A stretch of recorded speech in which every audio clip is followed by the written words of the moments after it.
ou de votre participation en visioconférence. Nous vous avons convié à cette conférence de presse pour vous présenter les conclusions des travaux de notre mission d'information consacrée au bilan de l'intercommunalité. Son rapport a été adopté mardi dernier à l'unanimité. 10 ans après l'adoption des lois MAPTAM et NOTRe, qui ont profondément bouleversé le paysage intercommunal, le Sénat a estimé opportun et nécessaire de dresser un état des lieux des réussites et des difficultés de l'intercommunalité. Avec l'échéance électorale de mars 2026 en ligne de mire, notre objectif n'était pas d'instruire un procès à charge contre le fait intercommunal, démarche qui n'aurait pas eu beaucoup de sens, mais au contraire d'identifier les freins au bon fonctionnement des structures intercommunales. Dans cet esprit constructif, nous avons souhaité mener un travail d'écoute et d'analyse au plus près des élus communaux et intercommunaux. Outre les représentants de leurs grandes associations généralistes comme spécialisées que nous avons auditionnés, nous avons lancé une consultation en ligne à laquelle près de 2000 élus ont bien voulu répondre. Nous nous sommes également déplacés dans 2 départements aux caractéristiques très différentes, les Hautes-Pyrénées et la Moselle. De manière plus inédite, nous avons également organisé une table ronde des maires, j'allais dire de petits maires, qui n'étaient pas membres de l'exécutif d'une intercommunalité. Je crois pouvoir dire que chez tous les élus rencontrés, nous avons ressenti et perçu un ressenti très fort vis-à-vis de l'intercommunalité. Certains ont insisté sur la capacité des intercommunalités à mener des projets structurants pour la population, d'offrir de nouveaux services. D'autres, au contraire, ont fortement regretté une véritable dépossession, comme si la commune était vidée de sa substance au profit de l'intercommunalité. Nous avions évidemment pour ambition d'améliorer les choses lorsque c'était nécessaire et possible, ce qui nous a conduit à être particulièrement attentifs aux remontées de terrain parfois très critiques et souvent fortes. Je l'ai dit, les prochaines élections municipales auront lieu dans 6 mois.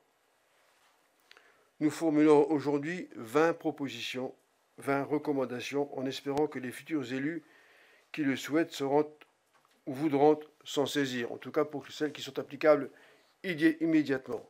En effet, au vu de ce bilan en demi-teinte, nous appelons à un réajustement stratégique du cadre intercommunal, dont je laisse maintenant le soin à Maryse Carrère, notre rapporteure, le soin de vous présenter et en préciser les contours. Merci de votre attention.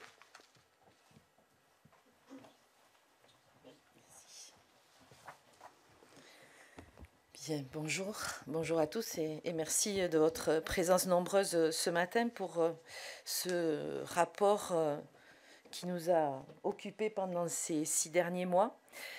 Et je suis ravie aujourd'hui de vous présenter ces conclusions de ce rapport qui est consacré au bilan de l'intercommunalité. Et je vous remercie de votre présence en visioconférence aussi. Je sais que vous êtes nombreux derrière l'écran.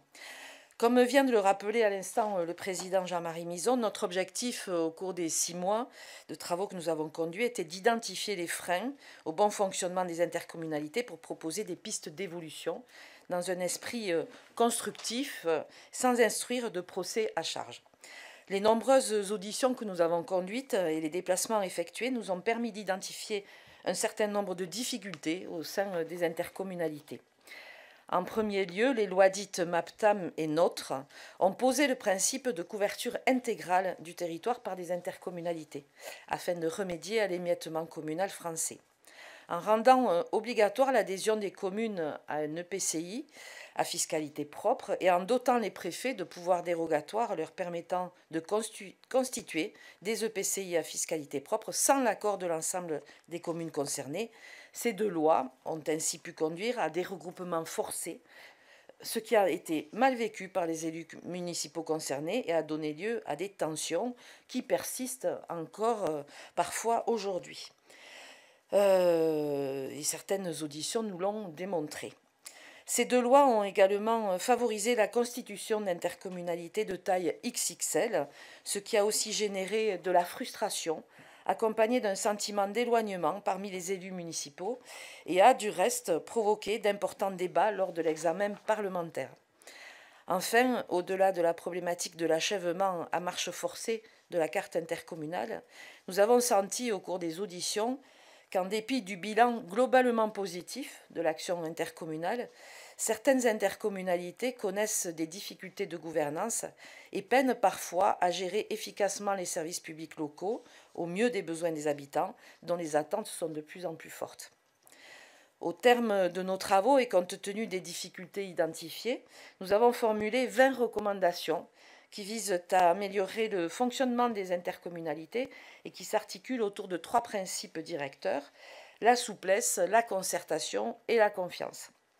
Vous trouverez l'intégralité de nos recommandations sur les documents que nous vous remettrons et je regrouperai les principales d'entre elles en 3 grands axes. Le premier, c'est de renouer avec une logique de partenariat de territoire. Il est indispensable de revenir aux racines de la démarche intercommunale, c'est-à-dire une coopération locale choisie, ce qui implique de ne plus procéder à des modifications autoritaires de l'ensemble de la carte intercommunale. Comme je vous l'ai dit, ces modifications autoritaires ont parfois conduit à des mariages forcés entre des communes ne se trouvant pas dans des situations similaires. S'il convient donc de stabiliser au global la carte intercommunale, des adaptations à la marge doivent parallèlement être facilitées, notamment pour mieux tenir compte des bassins de vie et d'emploi, mais celles-ci doivent impérativement être décidées en étroite concertation avec les élus locaux. Deuxième axe, promouvoir une gouvernance intercommunale plus collaborative et intégrative. Les communes et leurs élus ressentent un éloignement vis-à-vis de leur intercommunalité et des décisions qui y sont prises, notamment dans les intercommunalités de grande taille. Pour inverser cette tendance, une meilleure implication des maires et des élus municipaux est indispensable, ce qui passe par la mise en place de modes de gouvernance plus participatifs et plus respectueux de la diversité communale. Il convient à cet égard de mieux utiliser les outils déjà existants. La conférence des maires, par exemple, qui, quand elle n'est pas méconnue, fait l'objet d'une utilisation à géométrie variable. Les intercommunalités doivent être incitées à mieux utiliser cet organe de gouvernance. Son rôle pourrait par ailleurs être renforcé en lui permettant, par exemple, d'adopter une motion d'alerte, ce qui rendrait obligatoire l'inscription à l'ordre du jour du Conseil communautaire d'un débat sur le sujet ayant motivé le vote de la dite motion. L'amélioration du fonctionnement des intercommunalités passe également par une meilleure répartition des compétences. Il apparaît nécessaire, à cet égard, d'éviter tout nouveau transfert obligatoire de compétences. Le cas emblématique des compétences eau et assainissement illustre les difficultés que soulève cette méthode. Comme l'a constamment défendu le Sénat, il importe au contraire d'assouplir les règles de répartition des compétences entre les communes et les intercommunalités pour adapter au cas par cas et à chaque territoire cette répartition en fonction des spécificités locales. Cela pourrait par exemple passer par une extension des possibilités de transfert de compétences à la carte. Et j'en termine avec un troisième et dernier axe qui est de mobiliser pleinement les instruments financiers existants pour promouvoir une intercommunalité plus solidaire.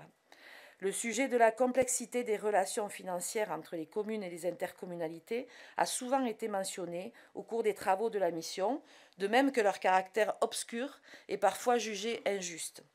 C'est notamment le cas des attributions de compensation, les fameuses AC, qui sont trop souvent décorrélées de la réalité des charges transférées aux intercommunalités.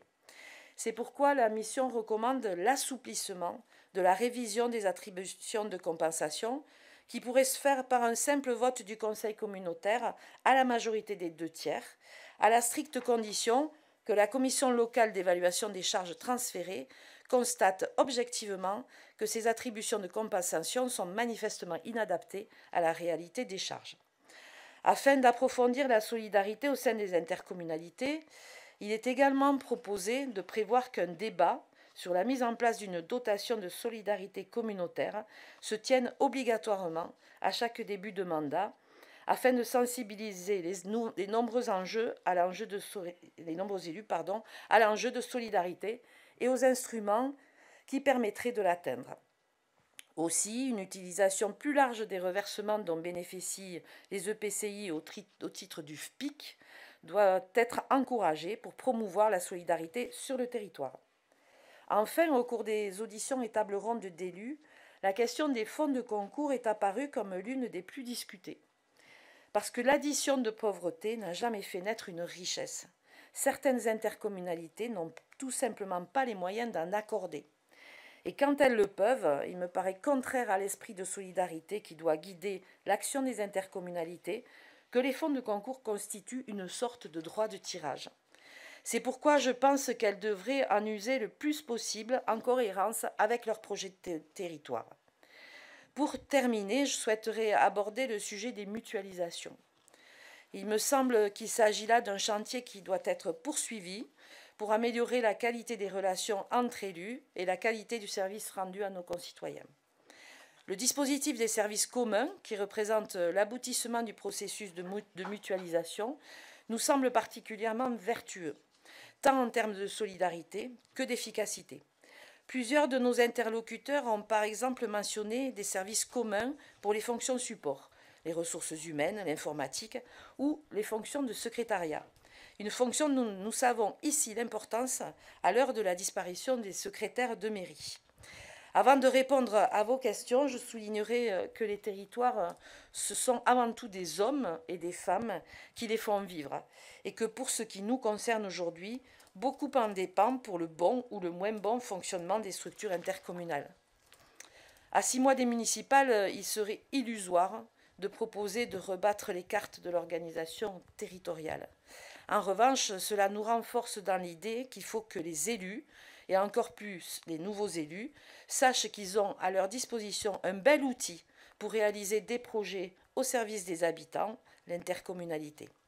À travers ce rapport, nous espérons pouvoir leur en faire prendre conscience et leur faciliter la tâche dans le respect, bien entendu, des prérogatives de chacun.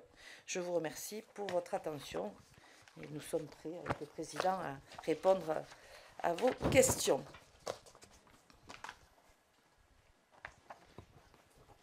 Sylviane. Bonjour, Laurent Thévenin, des Échos. Est-ce que les remontées de terrain les plus critiques viennent majoritairement de petites communautés de communes, ou vous constatez ça dans toutes les catégories d'interco, que ce soit des CA, des métropoles? Et est-ce que aussi vous constatez des différences selon les régions? Est-ce qu'il y a des endroits où ça se passe moins bien? C'est très divers. Très divers, c'est en fonction des territoires. Il n'y a pas de modèle où ça se passe bien, il n'y a pas de modèle où ça se passe mal. C'est surtout dans les communautés de communes qui ont été fortement regroupées, avec de nombreuses communes où les maires souvent se retrouvent peut-être pas autour du conseil communautaire quand on est à plus de 100 personnes. C'est surtout dans ces grandes communautés XXL qu'il y a le plus de difficultés rencontrées. Sinon, il n'y a pas de modèle, il n'y a pas de région non plus particulièrement où il y a des difficultés qui s'accumulent.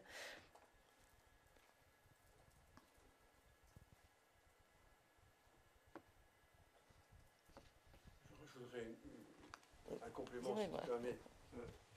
On a constaté une chose, même si on le savait, en tout cas moi, personnellement, je m'en doutais un peu, c'est que ce qui est essentiel dans les intercommunalités, qui commande tant de choses, c'est la personnalité, le tempérament du président. S'il est directif, s'il est autoritaire, ça fonctionne beaucoup moins bien que s'il est ouvert et à l'écoute. Ça commande et que ça conditionne tant de choses, au-delà de l'appartenance à un milieu urbain, rural, riche, pauvre, tant de choses. Mais ça, c'est la nature humaine. Et ça, personne n'a de réponse. On est aussi sur... Il faut savoir qu'on est quand même sur des structures qui sont jeunes. et qui n'ont peut-être pas atteint leur maturité dans tous les territoires. Il y a des territoires qui vont plus vite que d'autres. Et sur ces collectivités jeunes, ben, il faut apprendre à vivre ensemble, à vivre et à fonctionner ensemble. On s'est rendu compte aussi que les élus qui ont connu les anciens modèles d'intercommunalité expriment beaucoup de regrets par rapport à ces anciennes intercommunalités qui étaient les premières coopérations collectives de communes, et que les élus qui n'ont connu que ces nouveaux modèles s'adaptent peut-être un petit peu mieux aussi parce qu'ils ont connu que ça.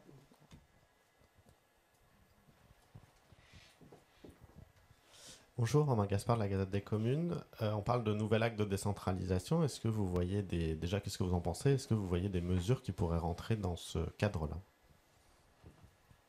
Enfin, le nouvel acte évoqué par le nouveau Premier ministre. C'est ça, exactement. Oui, il a évoqué lui-même le logement, il a évoqué la santé, et je crois une troisième compétence qui m'échappe, l'enseignement supérieur, je ne sais plus.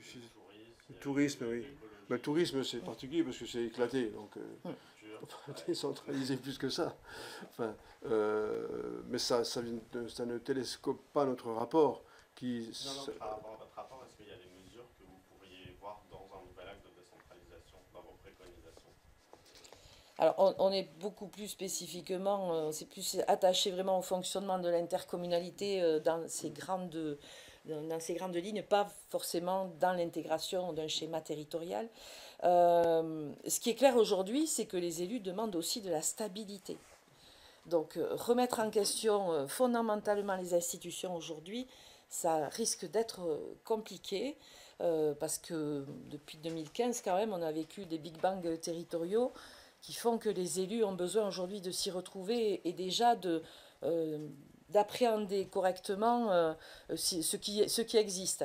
Donc je ne suis pas certaine qu'un Big Bang territorial nouveau soit souhaité et souhaitable, pour ma part. Après qu'il y ait à clarifier aujourd'hui les niveaux de compétences, je pense que ça, c'est important. Aujourd'hui, beaucoup de collectivités s'occupent de tous les domaines.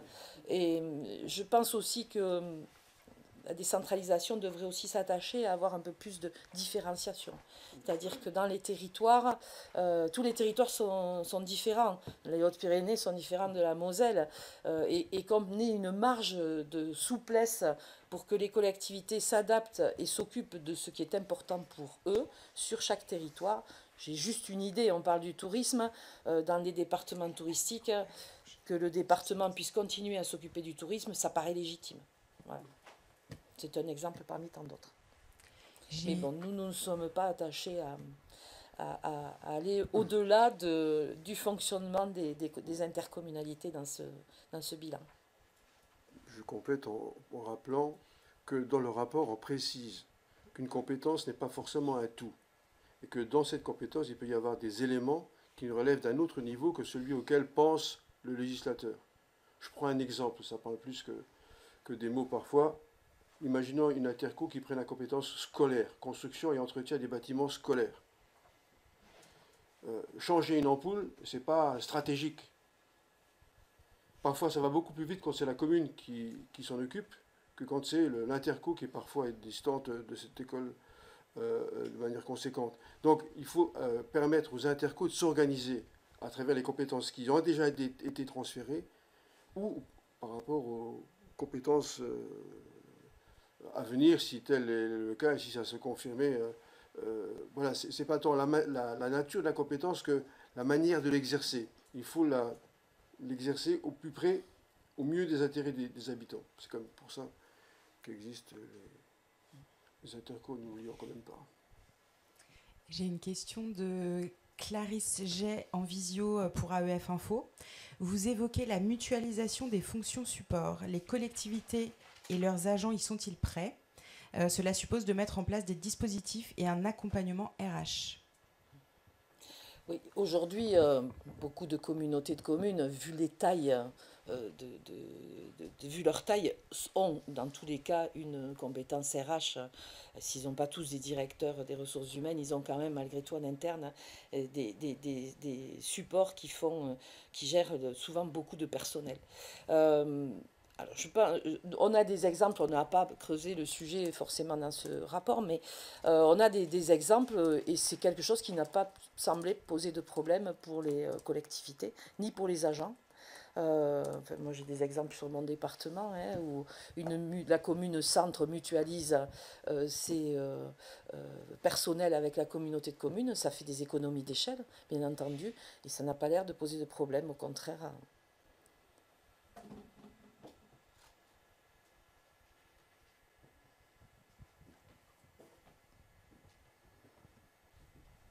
Ce qu'il faut voir dans ce rapport, surtout si vous avez quelque chose à retenir pour les présidents d'interco et pour les maires, c'est que on n'a pas voulu quelque chose de contraignant, rajouter encore de la contrainte pour les élus avec des obligations. On aurait pu dire que la conférence des maires doit obligatoirement consulter le budget avant qu'il passe en conseil communautaire, des choses comme ça. On ne l'a pas souhaité parce que je pense que c'est à chacun aussi de se saisir des propositions que nous avons faites pour améliorer les gouvernances quand c'est nécessaire. Voilà, donc c'est pas un bilan, ce ne sont pas des propositions à visée contraignante, mais c'est plutôt de l'incitation et une boîte à outils pour les élus, pour qu'ils puissent peut-être améliorer et avoir des idées aussi d'amélioration de leur gouvernance. Et on a insisté, si je puis dire, sur l'importance du début de mandat dans un comité, dans un conseil communautaire, qui n'est pas du tout la même chose qu'un conseil municipal. Autant le maire, dans son conseil municipal, il fait autorité parce qu'il a conduit la liste et il a une légitimité, autant le président dans une interco n'a pas cette légitimité naturelle, en tout cas au début du mandat, que peut avoir le maire. Et on a insisté là-dessus, y compris sur le début du mandat, pour le président et les vice-présidents eux-mêmes. On ne gère pas un conseil communautaire. Tout le monde autour de la table a la même légitimité que le président. Et il faut commencer par mettre les gens en confiance, les respecter, les considérer, et ensuite les choses vont beaucoup mieux. Mais le temps fera son œuvre. Rappelons-nous quand même que les intercommunalités qui ont été créées suite à la loi NOTRe, elles sont, je l'ai dit tout à l'heure, jeunes, souvent pas matures. Elles ont connu 2 années avant un renouvellement municipal. Et elles ont connu un début de renouvellement municipal et intercommunal avec le Covid, donc par visioconférence, avec des masques, ce qui n'était pas quand même trop sympathique pour commencer un début de mandat. Donc je pense que ce renouvellement de 2026, il sera important et essentiel aussi pour les intercommunalités pour poser les choses et peut-être établir des projets de territoire peut-être un peu plus formels. Même si on n'a pas voulu imposer un projet de territoire, je pense qu'il est quand même important qu'en début de mandat, les élus se retrouvent et réfléchissent tous ensemble à vraiment porter un projet de territoire sur la mandature des 6 ans. Voilà, ça, c'est quelque chose aussi sur lequel on a un peu insisté, mais de façon plutôt incitative qu'obligatoire. Et j'ai une dernière question, peut-être en visio, de Elsa Pradier pour le magazine Intercommunalité. Quelle suite entendez-vous donner à vos travaux ? Alors, comme je viens de le dire, beaucoup de préconisations, de recommandations sont plutôt incitatives et à visée pédagogique. Il y en a quelques-unes qui devraient être à visée législative, notamment sur la remise en question un petit peu de la répartition de l'attribution de compensation. Voilà. Le recalcul des attributions de compensation, où on passe d'un régime d'unanimité à un régime de majorité aux 2/3. Avec le garde-fou de la commission locale de transfert des charges. On est on n'en a pas parlé encore, mais bon, vu le contexte où on est quand même dans une période où on ne sait pas encore quand va reprendre la séance au Parlement, je pense qu'on arrivera peut-être à traduire par une proposition de loi, ou alors, dans le cadre d'un futur projet de loi, on ne sait pas si on en a un, d'intégrer nos propositions dans les projets de loi qui sortiront sur les sujets, voilà, sous forme d'amendements, soit où on le traduira par une proposition de loi. Voilà. Ou même aux lois de finances aussi, c'est quelque chose que sur les attributions de compensation, ça peut rentrer dans le cadre d'un PLF.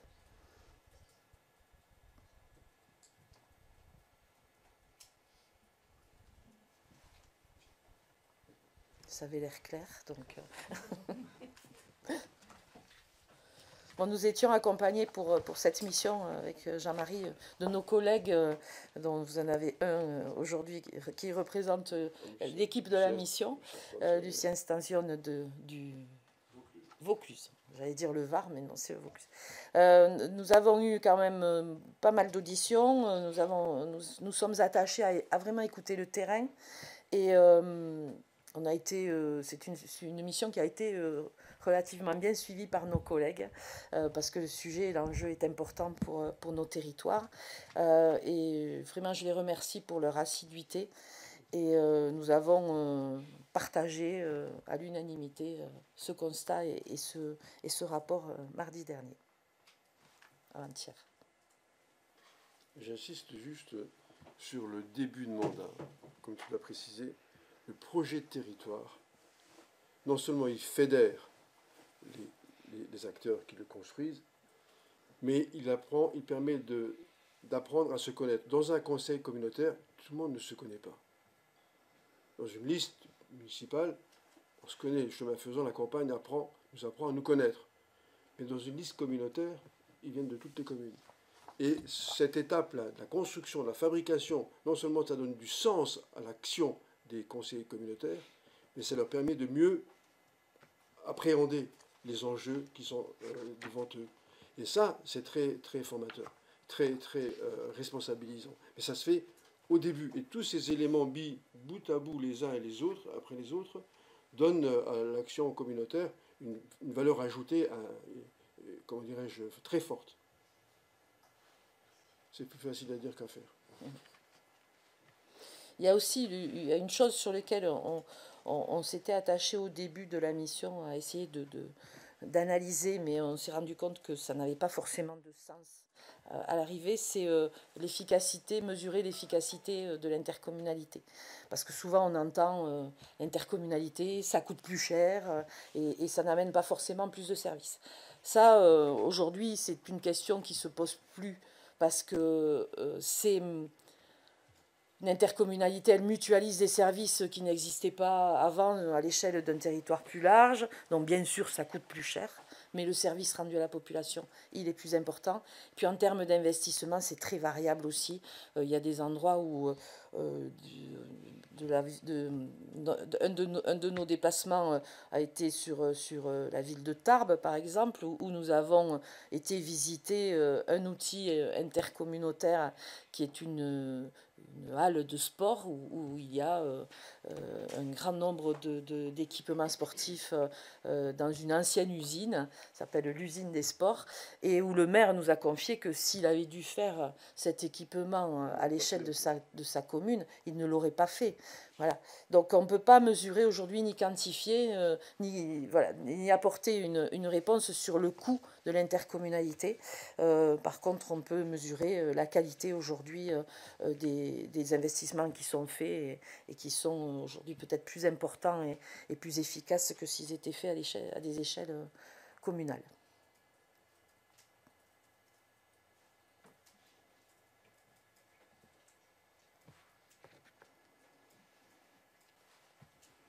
S'il n'y a pas d'autres questions.